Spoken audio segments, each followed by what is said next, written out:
গণভোটে বিএনপির সমর্থন সত্ত্বেও সরকার এমন পরিস্থিতি সৃষ্টি করছে যাতে নির্বাচন প্রক্রিয়া বাধাগ্রস্ত হয়, এমন অভিযোগ করেছেন বিএনপি মহাসচিব মির্জা ফখরুল ইসলাম আলমগীর।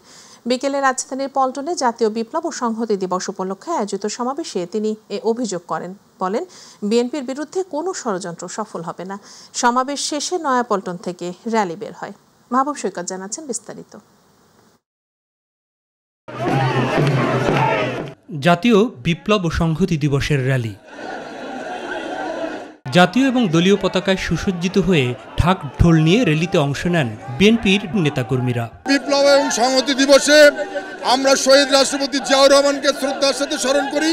আগামী দিনে একটি সুষ্ঠু নির্বাচনের মধ্য দিয়ে এই দেশের সংসদীয় গণতন্ত্র ইনশাল্লাহ পথে ফিরবে। র্যালিতে গেল ১.৫ দশকের ফ্যাসিবাদের প্রতীকী তুলে ধরে কখনো যেন আর তা ফিরে না আসতে পারে সে প্রত্যাশা ছিল অংশগ্রহণকারীদের মধ্যে।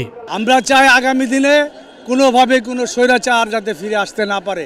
আগামী নির্বাচন যদি সুষ্ঠুভাবে হয় সেই ব্যবস্থা নিব এবং যারা যে কোনো ষড়যন্ত্র করবে তাদেরকে মোকাবেলা করবে ইনশাআল্লাহ। নির্বাচনের পক্ষে জনগণ এক এবং অভিন্ন এবং ঐক্যবদ্ধ থাকবে। আগামী নির্বাচন সকলকে ঐক্যবদ্ধ হবে, সুন্দরভাবে যাতে মানুষ ভোট দিতে পারে। নয়াপল্টন দলীয় কার্যালয় থেকে শুরু হওয়া র্যালিটি নগরীর বিভিন্ন সড়ক প্রদক্ষিণ করে শেষ হয় কারণবাজার মোড়ে গিয়ে। বাংলাদেশে যতদিন গণতন্ত্র পূর্ণভাবে প্রতিষ্ঠিত না হবে আমরা রাজপথে আছি এবং রাজপথে থেকেই গণতন্ত্র প্রতিষ্ঠিত করব ইনশাআল্লাহ। এর আগে জুমার নামাজের পর থেকেই দলীয় কার্যালয়ের সামনে জড়ো হতে থাকেন হাজারো নেতাকর্মী। বাংলাদেশ জাতীয়তাবাদী দল বিএনপি সব সময় বাংলাদেশের জনগণের পক্ষে কথা বলেছে। বিকেল ৪টায় অস্থায়ী মঞ্চে র্যালি পূর্ব সমাবেশে অন্তর্বর্তী সরকারের সমালোচনা করে বিএনপি মহাসচিব কথা বলেন গণভোটের দাবিতে জামাত সহ তাদের সমমনা রাজনৈতিক দলের কর্মসূচি নিয়ে। আজকে দুর্ভাগ্য আমাদের, আজকে অন্তর্বর্তীকালীন সরকার যাকে আমরা সম্পূর্ণ সমর্থন দিয়েছি, তারা আজকে নিজেরাই আজকে একটা অবস্থা তৈরি করছে যাতে করে নির্বাচন ব্যাহত হয়। ওই রাজনৈতিক দলগুলো যে কয়েকটা এই গণভোটের চাপ দিচ্ছে, তারাও আজকে পরিষ্কার ভাবে বলতে চাই যে নির্বাচনকে বানচাল করবার ষড়যন্ত্র করছে। আমরা খুব পরিষ্কার করে বিরোধ দিতে চাই, গণভোট হলে নির্বাচনের দিনই হতে হবে। জাতীয় নির্বাচন বাধাগ্রস্ত হয় রাজনৈতিক দলের এমন যে কোনো কর্মসূচি জনগণ মেনে নেবে না বলে হুঁশিয়ারি দেন দলের অন্য নেতারা। আমরা বলেছিলাম এই সরকারকে আমরা সহযোগিতা করব, আমরা বরাবর সহযোগিতা করে যাচ্ছি। আপনারা যদি আমাদের এই নম্রতাকে, এই ভদ্রতাকে যে দুর্বলতা ভেবে থাকেন, বোকার সঙ্গে বসবাস করছেন। বিএনপি যদি মাঠে নামে আপনাদেরকে ট্যাবলেট খাওয়ার জন্য খুঁজে পাওয়া যাবে না। আনুষ্ঠানিক উদ্বোধনের পর হাজারো নেতাকর্মীর সাথে দলের সিনিয়র নেতারাও অংশ নেন র্যালিতে। দেশের স্বাধীনতা, সার্বভৌমত্ব, গণতন্ত্র আর স্থিতিশীলতার অন্যতম প্রতীক হচ্ছে ঐতিহাসিক ৭ই নভেম্বর। সিপাহী এবং জনতার বিপ্লবের এই দিনটিকে স্মরণ করে বিএনপির আগত র্যালিতে আসা প্রতিটি নেতাকর্মীর প্রত্যাশা হচ্ছে আগামীতে একটি সুষ্ঠু অবাধ জাতীয় নির্বাচনের মাধ্যমে দেশ পাবে জনগণের দ্বারা নির্বাচিত প্রতিনিধি এবং তাদের মাধ্যমেই গড়ে উঠবে কল্যাণমূলক একটি বাংলাদেশ। মাহবুব সৈকত, মাইটিভি, ঢাকা। জাতীয় বিপ্লব ও সংহতি দিবস উপলক্ষে সাবেক রাষ্ট্রপতি জিয়াউর রহমানের সমাধিতে শ্রদ্ধা নিবেদন করেছেন বিএনপির কেন্দ্রীয় নেতারা। শ্রদ্ধা নিবেদন শেষে বিএনপি মহাসচিব মির্জা ফখরুল ইসলাম আলমগীর বলেন, জিয়াউর রহমানের ক্ষমতায় আসা ছিল দেশের জন্য একটি টার্নিং পয়েন্ট। গণতন্ত্র ধ্বংসের নতুন করে আবার চক্রান্ত শুরু হয়েছে। এ সময় ঐক্যবদ্ধ হয়ে ষড়যন্ত্র রুখে দেওয়ার আহ্বান জানান বিএনপি মহাসচিব। ইলিয়াস মাতবরের রিপোর্ট। ঐতিহাসিক ৭ নভেম্বর বিপ্লব ও সংহতি দিবস উপলক্ষে সাবেক রাষ্ট্রপতি জিয়াউর রহমানের সমাধিতে নেতাকর্মীদের ভিড়। প্রিয় নেতার সমাধিতে ফুল দিয়ে শ্রদ্ধা জানানোর পাশাপাশি মোনাজাতে অংশ নেন নেতৃবৃন্দ। দোয়া মোনাজাত শেষে গণমাধ্যমের সাথে কথা বলেন দলের মহাসচিব মির্জা ফখরুল ইসলাম আলমগীর। বলেন, রাজনৈতিক ব্যবস্থা সহ রাষ্ট্রের বহু বিষয়ে আমূল সংস্কার আনেন জিয়াউর রহমান। বাংলাদেশের অগ্রগতির টার্নিং পয়েন্ট এই ৭ নভেম্বর। স্বাধীনতার ঘোষক শহীদ প্রেসিডেন্ট জিয়াউর রহমান বীর উত্তমকে গৃহবন্দী থেকে উদ্ধার করে নিয়ে এসে তাকে রাষ্ট্র পরিচালনার দায়িত্ব অর্পণ করা হয়। এই দেশটি ছিল বাংলাদেশের অগ্রগতির একটা টার্নিং পয়েন্ট। শহীদ প্রেসিডেন্ট জিয়াউর রহমান একদলীয় ব্যবস্থা থেকে বহুদলীয় গণতন্ত্র ফেরত দিয়ে আসেন। বিএনপি মহাসচিব বলেন, ২৪-এর গণঅভ্যুত্থানের পর গণতন্ত্রকে ধ্বংস করার জন্য বিভিন্ন রকম অপচেষ্টা ও চক্রান্ত চলছে। তাই ঐতিহাসিক ৭ নভেম্বরের মতো সবাইকে ঐক্যবদ্ধ হয়ে ষড়যন্ত্র রুখে দেওয়ার আহ্বান জানান তিনি। আজকে যখন বাংলাদেশে বিভিন্ন রকম এই গণঅভ্যুত্থানের পরে যখন বিভিন্ন রকমভাবে একটা প্রচেষ্টা চক্রান্ত চলছে গণতন্ত্রকে আবার ধ্বংস করার জন্য, সেই মুহূর্তে এই ৭ই নভেম্বর বিপ্লব ও সংহতি দিবস আমাদেরকে সেই পথেই যেতে পারে, যে পথে সত্যিকার অর্থেই আমরা বাংলাদেশে গণতান্ত্রিক রাষ্ট্র নির্মাণ করতে পারবো, একটা সমৃদ্ধ রাষ্ট্র নির্মাণ করতে পারবো, জনগণের ভোটের অধিকারকে নিশ্চিত করতে পারবো। জিয়াউর রহমানের দেখানো পথে চলতে নেতাকর্মীদের প্রতি আহ্বান জানান মির্জা ফখরুল ইসলাম আলমগীর। সেই লক্ষ্যেই বাংলাদেশ এগিয়ে যাবে। ইলিয়াস মাতবর, মাই টিভি, ঢাকা। সেই লক্ষ্যেই কাজ করে যাচ্ছে। আগামী নির্বাচনকে বাধাগ্রস্ত করতে বা বিলম্বিত করতে চায় যারা, তারা গণতন্ত্রের শত্রু বলে মন্তব্য করেছেন বিএনপি স্থায়ী কমিটির সদস্য আমির খসরু মাহমুদ চৌধুরী। বিকেলে চট্টগ্রাম নগরীর ১৬ শহর বিপ্লব উদ্যানে ৭ নভেম্বর ঐতিহাসিক বিপ্লব ও সংহতি দিবস উপলক্ষে আয়োজিত জনসভায় এমন মন্তব্য করেন তিনি। আমির খসরু বলেন, ফেব্রুয়ারির প্রথমার্ধে নির্বাচিত সংসদ ও সরকার গঠনের লক্ষ্যে বিএনপির আন্দোলন অব্যাহত থাকবে। তিনি দলের নেতাকর্মীদের উদ্দেশ্যে বলেন, মনোনয়ন যেই পাক না কেন দলের সবাইকে ঐক্যবদ্ধভাবে তার পাশে দাঁড়াতে হবে। তারা আগামী নির্বাচনকে বাধাগ্রস্ত করতে চাচ্ছে, বিলম্বিত করছে, তারা গণতন্ত্রের শত্রু। দলের এই ক্রান্তি লগ্নে আমরা নিজেদের মধ্যে কোন ধরনের ভুল বুঝাবুঝি করার সৃষ্টি যাব না। আমরা ঐক্যবদ্ধ থাকবো, আমরা কাঁধে কাঁধ মিলিয়ে, হাতে হাত মিলিয়ে ইনশাআল্লাহ আগামী নির্বাচনে বিপুল ভোটে বিজয়ী হয়ে তারেক রহমানকে বাংলাদেশের প্রধানমন্ত্রী পদে আমরা দেখতে চাই। জাতীয় নির্বাচনে তফসিল ঘোষণা হলেও গণভোট আয়োজনে আইনগত বাধা নেই বলে জানিয়েছেন জামায়াতে ইসলামের নায়েবে আমির ডাক্তার সৈয়দ আব্দুল্লাহ মোহাম্মদ তাহের।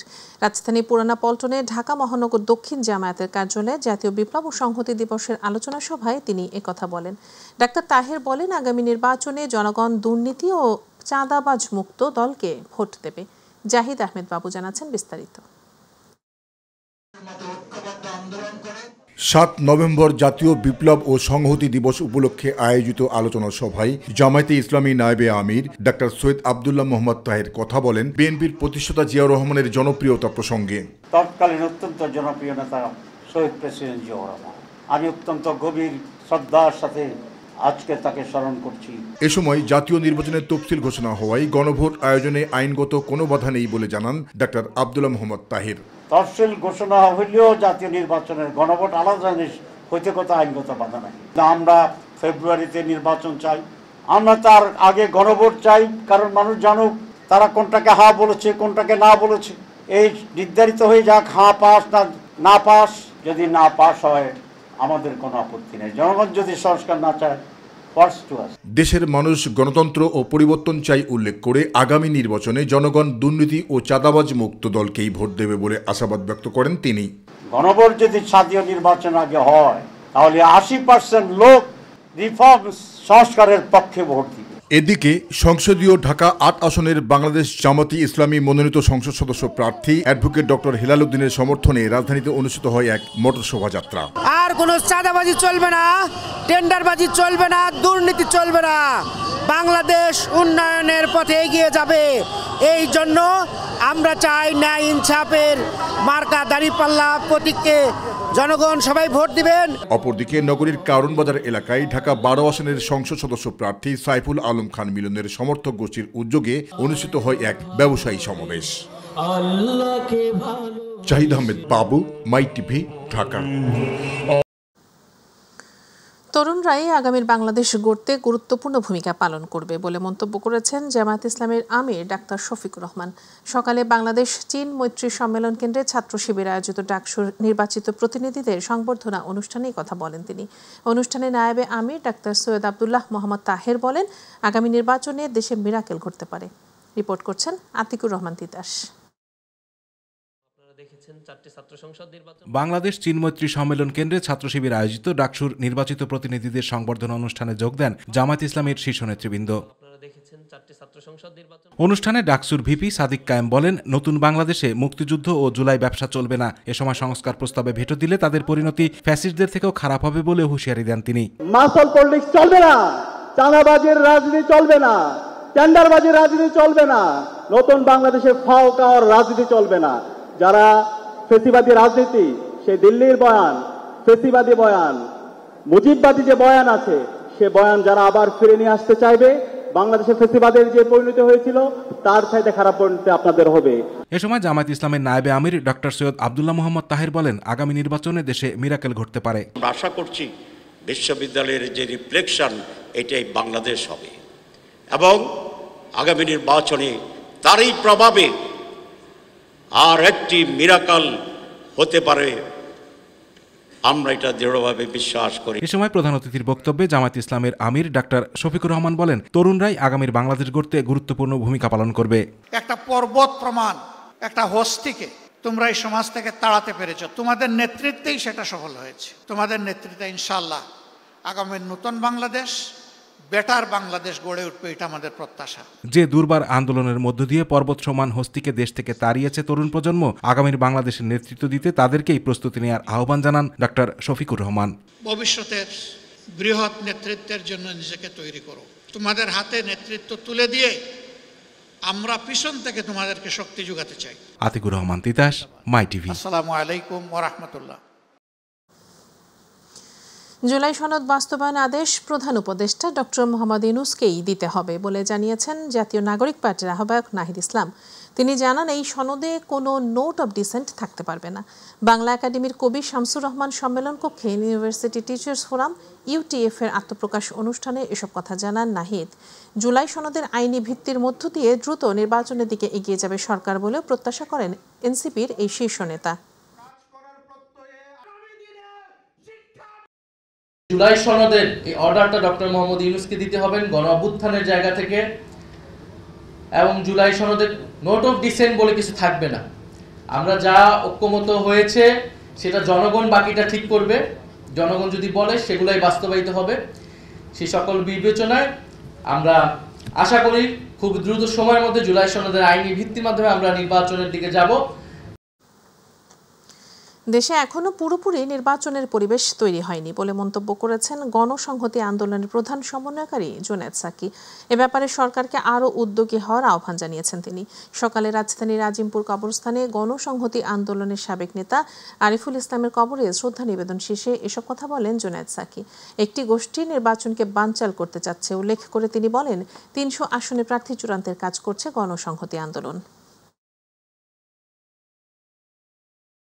শোষণ, বঞ্চনা, আধিপত্য, অসমতা, তার বিরুদ্ধে লড়াই করেছেন এবং সেই লড়াইয়ে তাদের যে অঙ্গীকার এবং সেই লড়াইয়ের জন্য নিজেদেরকে মানুষ হিসাবে উচ্চতায় নিয়ে যাওয়া, সেই সব দিক থেকে মানুষ হিসাবে তারা অত্যন্ত সৃজনশীল ছিলেন। সৌভিক নানা সৃজনশীল শাখায় তার স্বাক্ষর রেখেছেন। আরিফ রাজনৈতিক দিক থেকে অসাধারণ অগ্রগামী একজন মানুষ ছিলেন, আমাদের দলের অসাধারণ সম্পদ ছিলেন। সংস্কারের বিরুদ্ধে গিয়ে অনেকে মুজিববাদী রাজনীতি প্রাসঙ্গিক করে তুলছে বলে মন্তব্য করেছেন যুব, ক্রীড়া এবং শ্রম কর্মসংস্থান মন্ত্রণালয়ের উপদেষ্টা আসিফ মাহমুদ সজীব ভূঁইয়া। বিকেলে জাতীয় প্রেস ক্লাবে নভেম্বর থেকে জুলাই শীর্ষক এক আলোচনা সভায় তিনি একথা বলেন। এ সময় তিনি আরও জানান, গণ অভ্যুত্থানের পর থেকে কোনো রাজনৈতিক দলের সহায়তা পাওয়া যায়নি।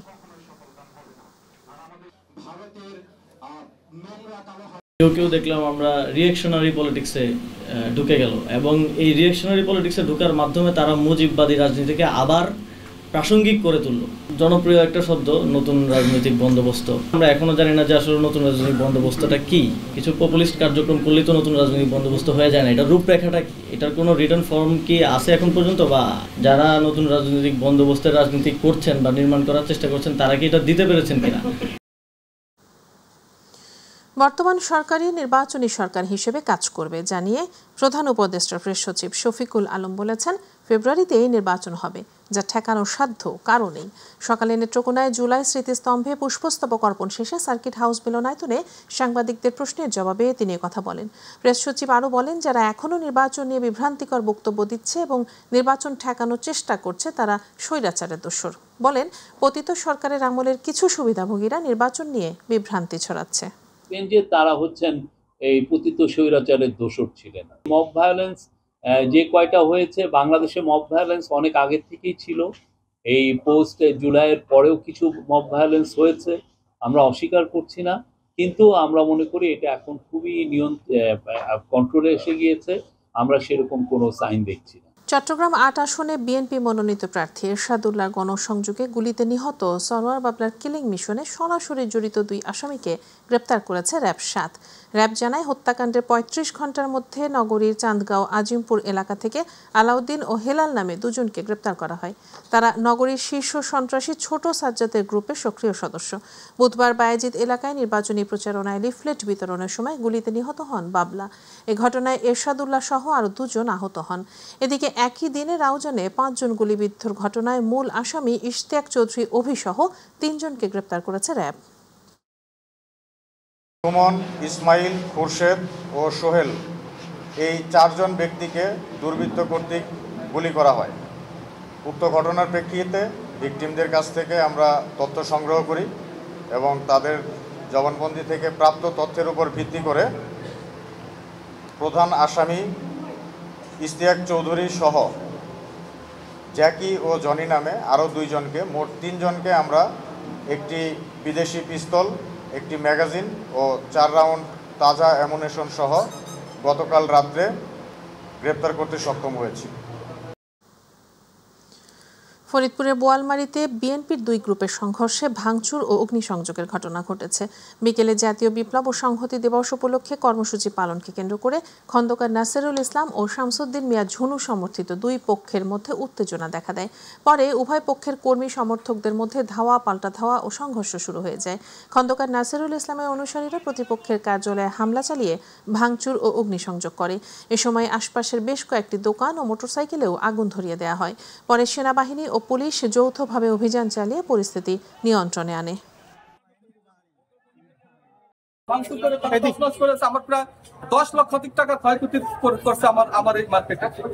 সন্ত্রাসী নাসির গ্রুপ যে কয়েকদিন আগে যে আওয়ামী লীগের সন্ত্রাসী বাহিনী নিয়ে কমিটি করেছে, সেই কমিটির নেতৃবৃন্দ নিয়ে এবং মোহাম্মদপুর থেকে ভাড়াটিয়া গুন্ডা বাহিনী এনে রামদাও, কুড়াল এবং বিভিন্ন আগ্নেয়াস্ত্র সহ বিভিন্ন প্রকার অস্ত্র নিয়ে আমাদের আহত করে, আমাদের অফিসকে জ্বালিয়ে দেয় এবং আমাদের চেয়ার টেবিল সব ভাঙচুর করে।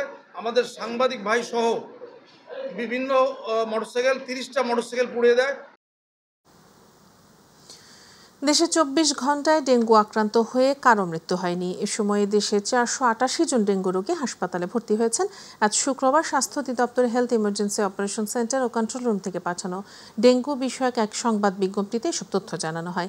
বিজ্ঞপ্তিতে বলা হয়েছে, 24 ঘন্টায় ডেঙ্গু আক্রান্ত হয়ে হাসপাতালে ভর্তি রোগীর মধ্যে বরিশাল বিভাগের 58 জন, চট্টগ্রাম বিভাগের 66 জন, ঢাকা বিভাগের 84, ঢাকা উত্তর সিটি কর্পোরেশনে 189, ঢাকা দক্ষিণ সিটি কর্পোরেশনে 45 ও ময়মনসিংহ বিভাগে 46 জন রয়েছেন। গত 24 ঘন্টায় 578 জন ডেঙ্গু রোগী হাসপাতাল থেকে ছাড়পত্র পেয়েছেন।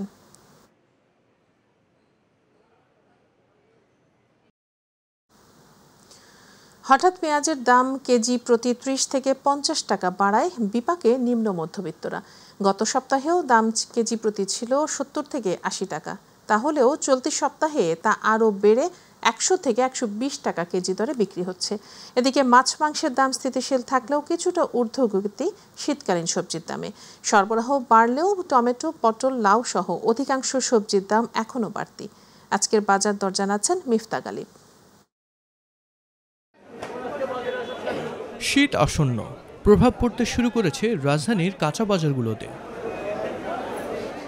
মাছ মাংস সহ অন্যান্য নিত্য প্রয়োজনীয় পণ্যের দাম স্থিতিশীল থাকলেও চড়া পেঁয়াজের বাজার, ফলে অস্বস্তিতে নিম্ন মধ্যবিত্তরা। পেঁয়াজের দাম বাড়লে আমাদের উপর একটু প্রেশার তো বেশি হয়ে যায়। আমরা যারা মধ্যবিত্ত আছি তাদের জন্য আসলে ক্রয় ক্ষমতা বাইরে চলে যাচ্ছে। বিক্রেতারা পেঁয়াজের সিজন শেষ এবং ভারতীয় পেঁয়াজের আমদানি কমে যাওয়ার কথা বললেও ভিন্নমত ক্রেতাদের। পেঁয়াজ হলো 110 টাকা কেজি বাজারে, আজকে ছোটটা হলো 100 টাকা কেজি, আবার আমদানি আবার কমে যাবো, আমদানি দাম বাড়ে গেছে, আমরা যেরকম কিনা সেরকম বেশি। সিন্ডিকেট করে দাম বাড়ানো হচ্ছে, কারণ যারা ব্যবসা করে এরা মাথায় রাখে মাল স্টক করে বেশি দামে বিক্রি করবে। এদিকে শীতকালীন সবজির সরবরাহ বাড়লেও কিছুটা ঊর্ধ্বগতি এসব সবজির। শিম, ফুলকপি, বাঁধাকপি সহ কিছু সবজির দাম কমলেও টমেটো, পটল, লাউ সহ অধিকাংশ সবজির দাম এখনো বাড়তে শুরু করেছে হাঁসের বাজারও। পটল কিনলাম 100 টাকা কেজি, তো এরকম আরো কিছু সবজি কিনলাম যেগুলো শীতের সবজি ছিল, একটু দাম কম হওয়ার কথা। দাম একটু বেশি, আমাদের মধ্যবিত্তদের জন্য একটু বেশি হয়ে যায়। ব্রয়লার 180, সোনালী 280, দেশি 550, হাঁস বড়গুলো 650 টাকা পিস। দেশি মুরগি নিয়েছি কেজি হিসাবে হলো কি আপনার 550 টাকা করে, আর এক পিস ব্রয়লার নিয়েছিলাম 180 টাকা করে। শীতকালীন সবজি এবং বাজার মনিটরিং বাড়ালে স্বস্তি ফিরবে বলে প্রত্যাশা নগরবাসী। মিফতাক আলী, মাই টিভি, ঢাকা। সৌদি আরবে প্রবাসী বাংলাদেশিদের মধ্যে অপহরণের ভয়াবহতা দিন দিন বেড়েই চলেছে। গত এক সপ্তাহে শুধুমাত্র রাজধানী রিয়াদ থেকেই 10 জন প্রবাসীকে অপহরণের অভিযোগ পাওয়া গেছে। প্রতিনিধি আব্দুল হালিম নিহন জানান, অপহৃতদের পরিবার ও সহকর্মীদের অভিযোগ, অপহরণের পর মুক্তিপণের জন্য তাদের ওপর চালানো হয় অমানবিক নির্যাতন। পরে প্রবাসী বাংলাদেশিদের সহযোগিতায় রিয়াদের বিভিন্ন স্থানে অভিযান চালিয়ে দুটি অপহরণ চক্রের কয়েকজন সদস্যকে আটক করে স্থানীয় পুলিশে হস্তান্তর করা হয়। পুলিশের অভিযানে উদ্ধার করা হয় অন্তত 5 জন অপহৃত প্রবাসীকে। তবে এখনও বেশ কয়েকজন নিখোঁজ রয়েছেন বলে জানিয়েছে প্রবাসী সূত্র। প্রবাসীরা অভিযোগ করেছেন, এসব ঘটনায় সৌদি আরবে বাংলাদেশ দূতাবাস কিংবা দেশের পররাষ্ট্র ও প্রবাসী কল্যাণ মন্ত্রণালয়ের পক্ষ থেকে কার্যকর কোনো পদক্ষেপ চোখে পড়ছে না, ফলে অপরাধ চক্রগুলো আরও সাহসী হয়ে উঠছে বলে দাবি করেছেন তারা।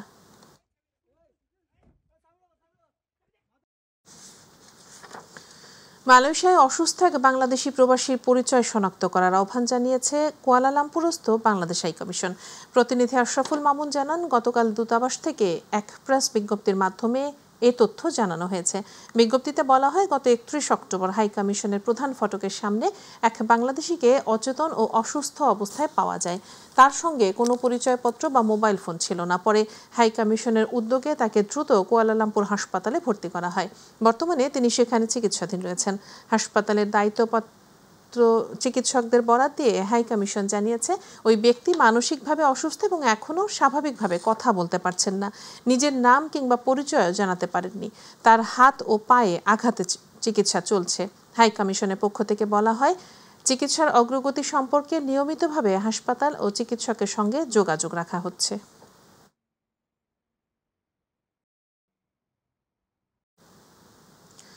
জাতীয় বিপ্লব ও সংহতি দিবস উপলক্ষে কুয়েত বিএনপির আলোচনা সভা অনুষ্ঠিত হয়েছে। প্রতিনিধি আল আমিন রানা জানান, কুয়েত সিটির একটি হোটেলে জাতীয় বিপ্লব ও সংহতি দিবস উপলক্ষে কুয়েত বিএনপির উদ্যোগে আলোচনা সভা অনুষ্ঠিত হয়।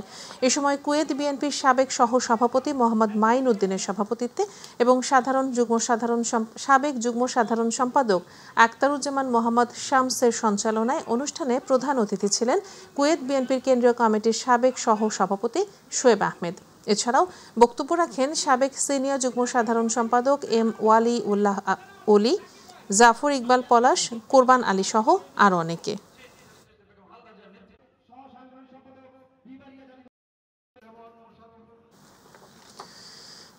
সৌদি আরবের মক্কায় প্রবাসী বাংলাদেশি শ্রমিকদের কর্মসংস্থান সৃষ্টি করা প্রতিষ্ঠান মোসাহিদ আল দাহাবি শরিকার আয়োজনে শ্রমিকদের সাথে আলোচনা সভা ও প্রীতিভোজ অনুষ্ঠান অনুষ্ঠিত হয়েছে।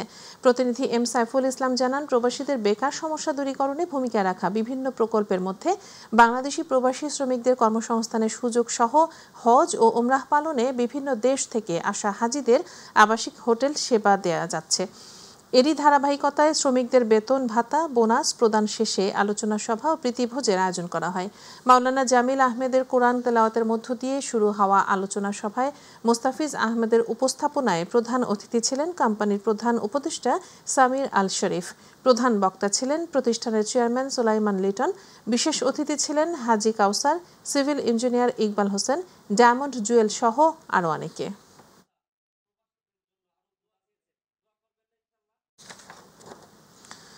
বাংলাদেশ বিজনেস ফোরাম বাহরাইনের আয়োজনে দোয়া ও শোক সভা অনুষ্ঠিত হয়েছে। বিশিষ্ট ব্যবসায়ী এবং সংগঠনের পরিচালনা পর্ষদের সদস্য নুরুল ইসলাম নূরের পিতা মরহুম আবুল কালাম আজাদের রুহের মাগফিরাত কামনায় বৃহস্পতিবার আলী বুড়ির বাংলাদেশ বিজনেস ফোরামের নিজস্ব হলরুমে এ অনুষ্ঠান অনুষ্ঠিত হয়।